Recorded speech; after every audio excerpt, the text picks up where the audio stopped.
नमस्कार दोस्तों, स्वागत है आपका हिंदी पाठशाला में। आज हम पढ़ेंगे एक चिंगारी घर को जला देती है, जो टॉल्स्टॉय का है कहानी है और इसका अनुवाद किया है प्रेमचंद ने। ये बहुत ही अच्छी कहानी है, किसान के बारे में है। आइए हम देखते हैं इस कहानी को। एक समय एक गांव में रहीम खान नामक एक मालदार किसान रहता था। उसके 3 पुत्र थे, सब युवक और काम करने में चतुर थे। सबसे बड़ा ब्याह हुआ था, मंझला ब्याहने को था, छोटा कुंवारा था। रहीम की स्त्री और बहू चतुर और सुशील थी। घर के सभी प्राणी अपना अपना काम करते थे। केवल रहीम का बूढ़ा बाप दमे के रोग से पीड़ित होने के कारण कुछ कामकाज न करता था। 7 वर्षों से वह केवल खाट पर पड़ा रहता था। रहीम के पास 3 बैल, 1 गाय, 1 बछड़ा, 15 भेड़ें थी। स्त्रियां खेती के काम में सहायता करती थी। अनाज बहुत पैदा हो जाता था। रहीम और उसके बाल बच्चे बड़े आराम से रहते। अगर पड़ोसी करीम के लंगड़े पुत्र कादिर के साथ इनका एक ऐसा झगड़ा न छिड़ गया होता जिससे सुख चैन जाता रहा था। जब तक बूढ़ा करीम जीता रहा और रहीम का पिता घर का प्रबंध करता रहा, कोई झगड़ा नहीं हुआ। वह बड़े प्रेम भाव से, जैसा कि पड़ोसियों में होना चाहिए, एक दूसरे की सहायता करते रहे। लड़कों का घरों को संभालना था कि सब कुछ बदल गया। अब सुनिए कि झगड़ा किस बात पर छिड़ा। रहीम की बहू ने कुछ मुर्गियां पाल रखी थी। एक मुर्गी नित्य पशुशाला में जाकर अंडा दिया करती थी। बहू शाम को वहां जाती और अंडा उठा लाती। एक दिन दैवगति से वह मुर्गी बालकों से डरकर पड़ोसी के आंगन में चली गई और वहां अंडा दे आई। शाम को बहू ने पशुशाला में जाकर देखा तो अंडा वहां न था। सास से पूछा, उसे क्या मालूम था। देवर बोला कि मुर्गी पड़ोसिन के आंगन में कुड़कुड़ा रही थी, शायद वहां अंडा दे आई हो। बहू वहां पहुंचकर अंडा खोजने लगी। भीतर से कादिर की माता निकलकर पूछने लगी, बहू क्या है। बहू, मेरी मुर्गी तुम्हारे आंगन में अंडा दे गई है, उसे खोजती हूँ। तुमने देखा हो तो बता दो। कादिर की माँ ने कहा, मैंने नहीं देखा। क्या हमारी मुर्गियाँ अंडे नहीं देती कि हम तुम्हारे अंडे बटोरती फिरेंगी। दूसरों के घर जाकर अंडे खोजने की हमारी आदत नहीं। यह सुनकर बहू को आग हो गई, लगी बकने। कादिर की माँ कुछ कम न थी। एकाएक बात के 100 उत्तर दिए। एक बात के 100 उत्तर दिए। रहीम की स्त्री पानी लाने बाहर निकली थी। गली गलौज का शोर सुनकर वह भी आ पहुंची। उधर से कादिर की स्त्री भी दौड़ पड़ी। अब सबकी सब इकट्ठी होकर लगी गालियां बकने और लड़ने। कादिर खेत से आ रहा था, वह भी आकर मिल गया। इतने में रहीम आ पहुंचा। पूरा महाभारत हो गया। अब दोनों गूंथ गए। रहीम ने कादिर की दाढ़ी के बाल उखाड़ डाले। गांव वालों ने आकर बड़ी मुश्किल से उन्हें छुड़ाया, पर कादिर ने अपनी दाढ़ी के बाल उखाड़ लिए और हाकिम परगना के इजलास में जाकर कहा, मैंने दाढ़ी इसलिए नहीं रखी थी जो यूं उखाड़ी जाए, रहीम से हर्जाना लिया जाए। पर रहीम के बूढ़े बाप पिता ने उसे समझाया, बेटा, ऐसी तुच्छ बात पर लड़ाई करना मूर्खता नहीं तो क्या है। जरा विचार तो करो। सारा बखेड़ा सिर्फ एक अंडे से फैला है। कौन जाने, शायद किसी बालक ने उठा लिया हो। और फिर अंडा था कितने का। परमात्मा सबका पालन पोषण करता है। पड़ोसी यदि गाली भी दे तो क्या गाली के बदले गाली देकर अपनी आत्मा को मलिन करना उचित है? कभी नहीं। खैर, अब तो जो होना था वह हो ही गया। उसे मिटाना उचित है, बढ़ाना ठीक नहीं। क्रोध पाप का मूल है। याद रखो, लड़ाई बढ़ाने से तुम्हारी ही हानि होगी। परंतु बूढ़े की बात पर किसी ने कान न धरा। रहीम कहने लगा कि कादिर को धन का घमंड है। मैं क्या किसी का दिया खाता हूँ?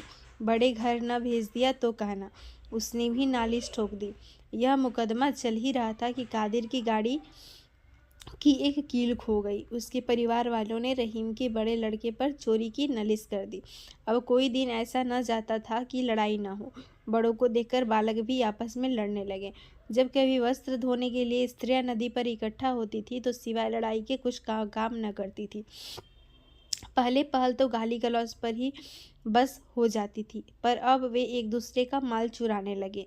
जीना दुर्लभ हो गया। न्याय चुकाते चुकाते वहां के कर्मचारी थक गए। कभी कादिर रहीम को कैद करा देता, कभी वह उसको बंदी खाने भिजवा देता। कुत्तों की भांति जितना ही लड़ते थे उतना ही क्रोध बढ़ता था। 6 वर्ष तक यही हाल रहा। बुढ़े ने बहुतेरा सिर पटका कि लड़कों, क्या करते हो, बदला लेना छोड़ दो। बैर भाव त्याग कर अपना काम करो। दूसरों को कष्ट देने से तुम्हारी ही हानि होगी। परंतु किसी के कान पर जूं तक न रेंगती थी। 7वें वर्ष गांव में किसी के घर विवाह था। स्त्री पुरुष जमा थे। बातें करते करते रहीम की बहू ने कादिर पर घोड़ा चुराने का दोष लगाया। वह आग हो गया। उठकर बहू को ऐसा मुक्का मारा कि वह 7 दिन तक चारपाई पर पड़ी रही। वह उस समय गर्भवती थी। रहीम बड़ा प्रसन्न हुआ कि अब काम बन गया। गर्भवती स्त्री को मारने के अपराध में इसे बंदी खाने न भिजवाया तो मेरा नाम रहीम ही नहीं, हट जाकर नल नालिश कर दी। तहकीकात होने पर मालूम हुआ कि बहू को कोई बड़ी चोट नहीं आई। मुकदमा खारिज हो गया। रहीम कब चुप रहने वाला था। ऊपर की कचहरी में गया और मुंशी को घूस देकर कादिर को 20 कोड़े मारने का हुक्म लिखा दिवा दिया। उस समय कादिर कचहरी से बाहर खड़ा था। हुक्म सुनते ही बोला, कोड़ों से मेरी पीठ तो चलेगी ही, परंतु रहीम को भी भस्म किए बिना न छोड़ूंगा। रहीम तुरंत अदालत में गया और बोला, हुजूर, कादिर मेरा घर जलाने की धमकी देता है। कई आदमी गवाह हैं। हाकिम ने कादिर को बुलाकर पूछा कि क्या बात है। कादिर, सब झूठ, मैंने कोई धमकी नहीं दी। आप हाकिम हैं, जो चाहे सो करे, पर क्या न्याय इसी को कहते हैं कि सच्चा मारा जाए और झूठा चैन करे। कादिर की सूरत देखकर हाकिम को निश्चय हो गया कि वह अवश्य रहीम को कोई न कोई कष्ट देगा। उसने कादिर को समझाते हुए कहा, देखो भाई, बुद्धि से काम लो। भला कादिर गर्भवती स्त्री को मारना क्या ठीक था। यह तो ईश्वर की बड़ी कृपा हुई कि चोट नहीं आई, नहीं तो क्या जाने क्या हो जाता। तुम विनय करके रहीम से अपना अपराध क्षमा करा लो, मैं हुक्म बदल डालूंगा। मुंशी, दफा 117 के अनुसार हुक्म नहीं बदला जा सकता। हाकिम, चुप रहो। परमात्मा को शांति प्रिय है, उसकी आज्ञा पालन करना सबका मुख्य धर्म है। कादिर बोला, हुजूर, मेरी अवस्था 50 वर्ष की है। मेरा एक ब्याहा हुआ पुत्र भी है। आज तक मैंने कभी कोड़े नहीं खाए। मैं और उसे क्षमा कभी नहीं मांग सकता। वह भी मुझे याद करेगा। यह कहकर कादिर बाहर चला गया। कचहरी गांव से 7 मील पर थी। रहीम को घर पहुंचते पहुंचते अंधेरा हो गया। उस समय घर में कोई न था, सब बाहर गए हुए थे। रहीम भीतर जाकर बैठ गया और विचार करने लगा। कोड़े कचहरी गांव से 7 मील पर थी। रहीम को घर पहुंचते पहुंचते अंधेरा हो गया। उस समय घर में कोई न था, सब बाहर गए हुए थे। रहीम भीतर जाकर बैठ गया और विचार करने लगा। कोड़े लगने पर हुक्म सुनकर कादिर का मुंह कैसा उतर गया था। बेचारा दीवार की ओर मुंह करके रोने लगा था। हम और वह कितने दिन तक एक साथ खेले हैं। मुझे उस पर इतना क्रोध न करना चाहिए था। यदि वह मुझे कोड़े मारने का हुक्म सुनाया जाता तो मेरी क्या दशा होती। इस पर उसे कादिर पर दया आई। इतने में बूढ़े पिता ने आकर पूछा, कादिर को क्या दंड मिला। रहीम, 20 कोड़े। बूढ़ा, बुरा हुआ बेटा, तुम अच्छा नहीं करते। इन बातों में कादिर की उतनी ही हानि होगी जितनी तुम्हारी। भला मैं यह पूछता हूँ कि कादिर पर कोड़े पड़ने से तुम्हें क्या लाभ होगा। रहीम, वह फिर ऐसा काम नहीं करेगा। बुढ़ा, क्या नहीं करेगा। उसने तुमसे बढ़कर कौन सा बुरा काम किया है। रहीम, वाह वाह, आप विचार तो करें कि उसने मुझे कितना कष्ट दिया है। स्त्री मरने से बची, अब घर जलाने की धमकी देता है, तो क्या मैं उसका जस गाऊं। बुढ़ा आह भरकर, बेटा, घर में पड़ा रहता हूँ और तुम सर्वत्र घूमते हो, इसलिए तुम मुझे मूर्ख समझते हो। लेकिन द्रोह ने तुम्हें अंधा बना रखा है। दूसरों के दोष तुम्हारे नेत्रों के सामने हैं, अपने दोष पीठ पीछे हैं। भला मैं पूछता हूँ, कादिर ने क्या किया। एक के करने से भी कभी लड़ाई हुआ करती है। कभी नहीं। दो बिना लड़ाई नहीं हो सकती। यदि तुम शांत स्वभाव के होते, लड़ाई कैसे होती। भला जवाब तो दो।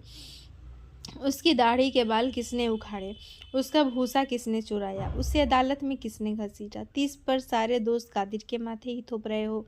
तुम आप बुरे हो, बस यही सारे झगड़े की जड़ है। क्या मैंने तुम्हें यही शिक्षा दी है। क्या तुम नहीं जानते थे मैं और कादिर का पिता किस प्रेम भाव से रहते थे। यदि किसी के घर में अन्न चुक जाता था तो एक दूसरे से उधार लेकर काम चलता था। यदि कोई किसी और काम में लगा होता था तो दूसरा उसके पशु चारा लाता था। एक को किसी वस्तु की जरूरत होती थी तो दूसरा तुरंत दे देता था। न कोई लड़ाई थी न झगड़ा, प्रेम प्रीति पूर्वक जीवन व्यतीत करता था। अब तो तुमने महाभारत बना रखा है। क्या इसी का नाम जीवन है। हाय हाय, यह तुम क्या पाप कर्म कर रहे हो। तुम घर के स्वामी हो, यमराज के सामने तुम्हें उत्तर देना होगा। बालकों और स्त्रियों को तुम क्या शिक्षा दे रहे हो। गाली बकना और ताने देना। कल तारावती पड़ोसिन धन देवी को गालियां दे रही थी। उसकी माता पास बैठी सुन रही थी। क्या यही भलमनसी है। क्या गाली का बदला गाली होना चाहिए। नहीं बेटा नहीं, महापुरुषों का वचन है कि कोई तुम्हें गाली दे तो सह लो, वह स्वयं पछताएगा। यदि कोई तुम्हारे गाल पर एक चपत मारे तो दूसरा गाल उसके सामने कर दो, वह लज्जित और नम्र होकर तुम्हारा भक्त हो जाएगा। अभिमान ही सब दुख का कारण है। तुम चुप क्यों हो गए? क्या मैं झूठ कहता हूँ? रहीम चुप रह गया, कुछ नहीं बोला। बुढ़ा, महात्माओं का वाक्य क्या असत्य है? कभी नहीं। उसका एक एक अक्षर पत्थर की लकीर है। अच्छा, अब तुम अपने इस जीवन पर विचार करो। जब से यह महाभारत आरंभ हुआ है, तुम सुखी हो अथवा दुखी, जरा हिसाब तो लगाओ कि इन मुकदमों, वकीलों और जाने आने में कितना रुपया खर्च हो चुका है। देखो तुम्हारे पुत्र कैसे सुंदर और बलवान हैं, लेकिन तुम्हारी आमदनी घटती है जाती है। क्यों? तुम्हारी मूर्खता से। तुम्हें चाहिए कि लड़कों सहित खेती का काम करो। तुम पर तो लड़ाई का भूत सवार है, वह चैन लेने नहीं देता।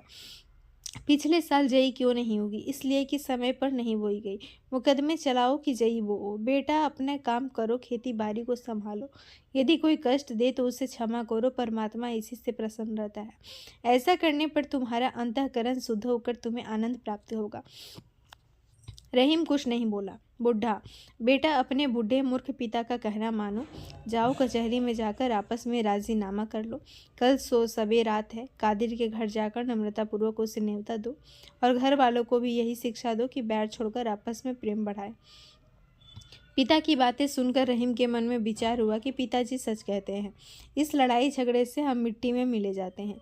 लेकिन इस महाभारत को किस प्रकार समाप्त करूं? बुढ़ा उसके मन की बात जानकर बोला, बेटा, मैं तुम्हारे मन की बात जान गया। लज्जा त्याग कर जाकर कादिर से मित्रता कर लो। फैलने से पहले ही चिंगारी को बुझा देना उचित है। फैल जाने पर फिर कुछ नहीं बनता। बुढ़ा कुछ और कहना चाहता था कि स्त्रियां कोलाहल करती हुई भीतर आ गई। उन्होंने कादिर के दंड का हाल सुन लिया था। हाल में पड़ोसी से लड़ाई करके आई थी और आकर कहने लगी कि कादिर यह भय दिखाता है कि मैंने घूस देकर हाकिम को अपनी ओर फेर लिया है। रहीम का सारा हाल लिखकर महाराज की सेवा में भेजने के लिए विनय पत्र तैयार किया है। देखो क्या मजा चखाता हूँ। आधी जायदाद न छीन ली तो बात ही क्या है। यह सुनता था कि रहीम के चित्त में फिर आग दहक उठी। साड़ी बोने की ऋतु थी। करने को काम बहुत था। रहीम भूसौल में गया और पशुओं को भूसा डालकर कुछ काम करने लगा। इस समय वह पिता की बातें और कादिर के साथ लड़ाई सब कुछ भूला हुआ था। रात को घर में आकर आराम करना ही चाहता था कि पास से शब्द सुनाई दिया, वह दुष्ट वध करने ही योग्य है, जीकर क्या कर बनाएगा। इन शब्दों ने रहीम को पागल बना दिया। वह चुपचाप खड़ा कादिर को गालियाँ सुनाता रहा। जब वह चुप हो गया तो घर में चला गया। भीतर आकर देखा कि बहू बैठी ताक रही है। स्त्री भोजन बना रही है। बड़ा लड़का दूध गर्म कर रहा है। मंझला झाड़ू लगा रहा है। छोटा भैंस चराने बाहर जाने को तैयार है। सुख की यह सब सामग्री है, परंतु पड़ोसी के साथ लड़ाई का दुख सहा न जाता था। वह जला भुना भीतर गया। उसके कान में पड़ोसी के शब्द गूंज रहे थे। उसने सबसे लड़ना आरंभ किया। इतने में छोटा लड़का भैंस चराने बाहर जाने लगा। रहीम भी उसके साथ बाहर चला गया। लड़का तो चल दिया, वह अकेला रह गया। रहीम मन में सोचने लगा, कादिर बड़ा दुष्ट है। हवा चल रही है, ऐसा न हो पीछे से आकर मकान में आग लगाकर भाग जाए। क्या अच्छा होगी जब वह आग लगाने आए तब उसे मैं पकड़ लूँ। बस फिर कभी नहीं बच सकता। अवश्य उसे बंदी खाने जाना पड़े। यह विचार करके वह गली में पहुंच गया। सामने उसे कोई चीज़ हिलती दिखाई दी। पहले तो वह समझा कि कादिर है, पर वहाँ कुछ न था। चारों ओर सन्नाटा था। थोड़ी दूर आगे जाकर देखता है क्या है कि पशुवाला के पासाला के पास एक मनुष्य जलता हुआ फूस का पूला हाथ में लिए खड़ा है। ध्यान से देखने पर मालूम हुआ कि कादिर है। फिर क्या था, जोर से दौड़ा कि उसे जाकर पकड़ ले। रहीम अभी वहां पहुंचने न पाया था कि छप्पर में आग लगी। उजाला होने पर कादिर प्रत्यक्ष दिखाई देने लगा। रहीम बाज की तरह झपटा, लेकिन कादिर उसकी आहट पाकर चंपत हो गया। रहीम उसके पीछे दौड़ा। उसके कुर्ते का पल्ला हाथ में आया ही था कि वह छुड़ाकर फिर भागा। रहीम धड़ाम से पृथ्वी पर गिर पड़ा, उठकर फिर दौड़ा। इतने में कादिर अपने घर पहुंच गया। रहीम वहां जाकर उसे पकड़ना चाहता था कि उसने ऐसा लठ मारा कि रहीम चक्कर खाकर बेसुध हो धरती पर गिर पड़ा।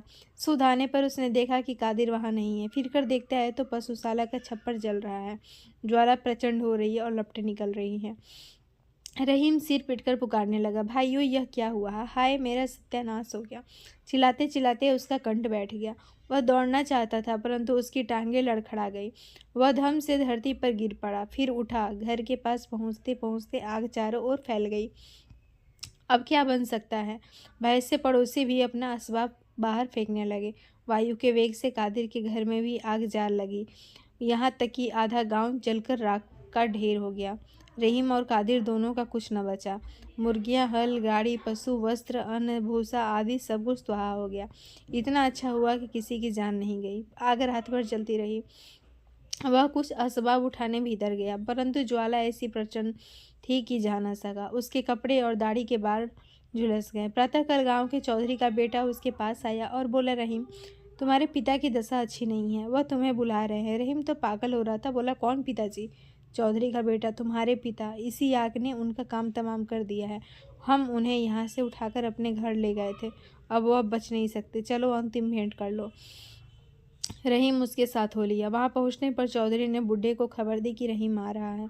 बुढ़े ने रहीम को अपने निकट बुलाकर कहा, बेटा, मैंने तुमसे क्या कहा था? गांव किसने जलाया? रहीम, कादिर ने। मैंने आप उसे छप्पर में आग लगाते देखा था। यदि मैं उसी समय उसे पकड़कर पुले के को पैरों तले मल देता तो आग कभी न लगती। बूढ़ा, रहीम, मेरा अंत समय आ गया। तुमको भी एक दिन अवश्य मरना है, पर सच बतलाओ कि दोष किसका है? रहीम चुप हो गया। बूढ़ा, बताओ, कुछ बोलो तो। फिर यह सब किसकी करतूत है, किसका दोष है? रहीम आंखों में आंसू भरकर, मेरा। पिताजी, क्षमा कीजिए, मैं खुदा और आप दोनों का अपराधी हूँ। बूढ़ा, रहीम। रहीम, हाँ पिताजी। बूढ़ा, जानते हो अब क्या करना उचित है? रहीम, मैं क्या जानूँ, मेरा तो अब गांव में रहना कठिन है। बूढ़ा, यदि तू परमेश्वर की आज्ञा मानेगा तो तुझे कोई कष्ट न होगा। देख, याद रख, अब किसी से न कहना कि आग किसने लगाई थी। जो पुरुष किसी का एक दोष क्षमा करता है, परमात्मा उसके दो दोष क्षमा करता है। यह कहकर खुदा को याद करते हुए बूढ़े ने प्राण त्याग दिया। रहीम का क्रोध शांत हो गया। उसने किसी को न बतलाया कि आग किसने लगाई थी। पहले पहल तो कादिर डरता रहा कि रहीम के चुप रह जाने में भी कोई भेद है। फिर कुछ दिनों पीछे उसे विश्वास हो गया कि रहीम के चित्त में अब कोई बैर भाव नहीं रहा। बस फिर क्या था, प्रेम में शत्रु भी मित्र हो जाते हैं। वे पास पास घर बनाकर पड़ोसियों की भांति रहने लगे। रहीम अपने पिता का उपदेश कभी न भूलता था कि फैलने से पहले ही चिंगारी को बुझा देना उचित है। अब कोई कष्ट देता तो वह बदला लेने की इच्छा नहीं करता। यदि कोई उसे गाली देता तो सहन करके वह यह उपदेश करता कि कुवचन बोलना अच्छा नहीं। अपने घर के प्राणियों को भी वह यही उपदेश दिया करता। पहले की अपेक्षा अब उसका जीवन बड़े आनंदपूर्वक कटता है। अगर आपको ये वीडियो पसंद है तो चैनल को लाइक, शेयर और सब्सक्राइब जरूर करें। धन्यवाद।